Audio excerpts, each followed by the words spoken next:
No próximo bloco, brinquedos antigos viram obras de arte feitas por um artista plástico de Volta Redonda.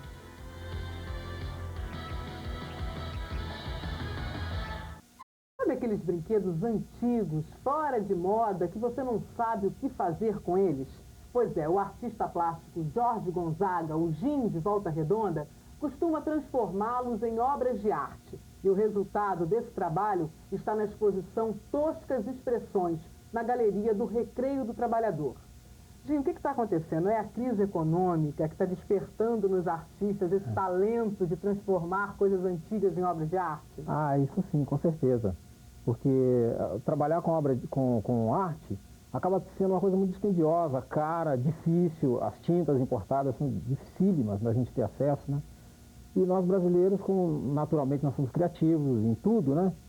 Principalmente na arte. Então, a gente começa a ter isso com mais frequência hoje. E os próprios espaços começam também a prestar atenção de que a gente pode criar com uma infinidade de coisas. Eu, particularmente, crio com muito lixo, muita sucata. Meu ateliê é uma coisa assim fantástica de sujeira, agora, coisa que eu cato na rua mesmo. Pois não, nessa exposição você não está preocupado só com a sucata. O que eu achei muito curioso é que você está preocupado em usar brinquedos, vamos dizer assim, da era pré-computador, né? E usá-los em instalações, transformá-los em obra de arte. Por que essa ideia? É uma crítica à sociedade de consumo? Ah, sim, sim. Eu acho que a sociedade de consumo tirou da criança aquela coisa natural da criatividade. Então hoje o brinquedo é uma coisa individualizada, que o menino pega uma maquininha e fica lá no canto.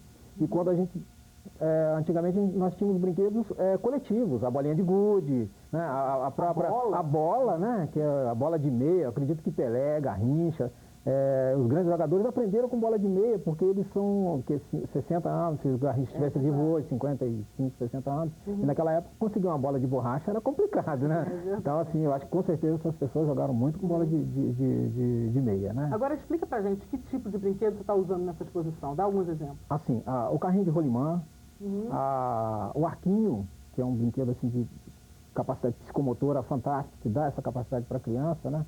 A boneca de pano, que também é uma coisa muito curiosa, né? Saiu de moda, e é tão bonita, né? Assim, a bruxinha, né? É verdade, de bruxinha. Feita pela avó. Feita pela avó, as mães costurando e tal.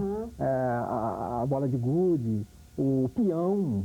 O peão, então, é um brinquedo maravilhoso. Você tem dificuldade para achar um desses brinquedos? A bolinha de gude, por incrível que pareça. É mesmo? Eu rodei Volta Redonda inteira atrás das bolinhas. E agora, falando com as pessoas, gente, eu tenho bolinha em casa, que meu filho, não sei o que, eu vou trazer pra você. Não tem mais bolinha de gude no meu bairro eu não achei. Eu achei na periferia. Gozado isso, né? As coisas desapareceram mesmo. Na periferia eu achei no Retiro e na 249, mas lá dentro mesmo, lá pra dentro. E o carrinho de rolimã, por exemplo, você aproveitou e fez uma instalação com ele? Fez um boneco? Fez um boneco sentado nele, que tem uma coisa cênica mesmo, assim, bastante plástica, ficou uma coisa, um resultado interessante. As crianças que participarem da sua exposição vão poder mexer nesses brinquedos? Elas já estão mexendo. Não só crianças, não, os adultos chegam lá, eu fico olhando assim de longe, as pessoas estão lá jogando bolinha, pega o arquinho, quer rodar, eu fico olhando assim e falo, realmente as pessoas têm saudade dessas coisas, né? É verdade. Que ficou na memória. Baratos, né? Quase de custo nenhum. Custo nenhum. E aquilo que você falou, eles não têm só a questão lúdica, eles estimulam coordenação motora, noção de equilíbrio, de espaço, né? A bolinha de gude acaba aprendendo a contar, né? A matemática está aí implícita, né? Numa coisa assim, e que praticamente a gente perdeu. É verdade. Agora, até quando vai a exposição?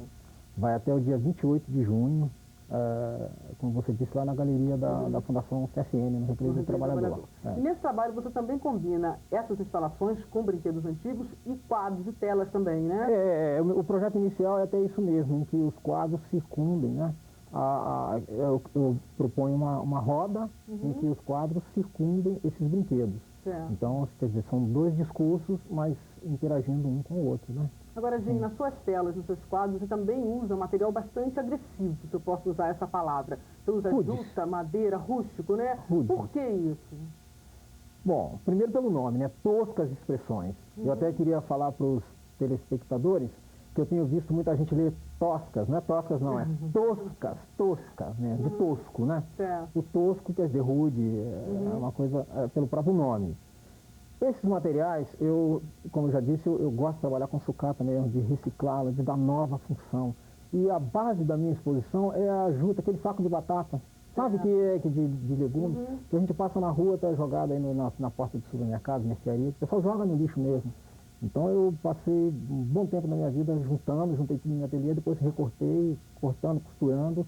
E toda a base da galeria está em cima desse tecido rústico mesmo. Então agora é só o público apreciar as obras e brincar na exposição. Porque eu ia ficar muito feliz de ver aquele montão de adultos, crianças brincando lá, eu estaria satisfeito, porque eu brinquei muito fazendo essa exposição, todo tempo eu fiquei brincando, fazendo os brinquedos e brincando também. É impossível, né, não brincar, né, com brinquedos.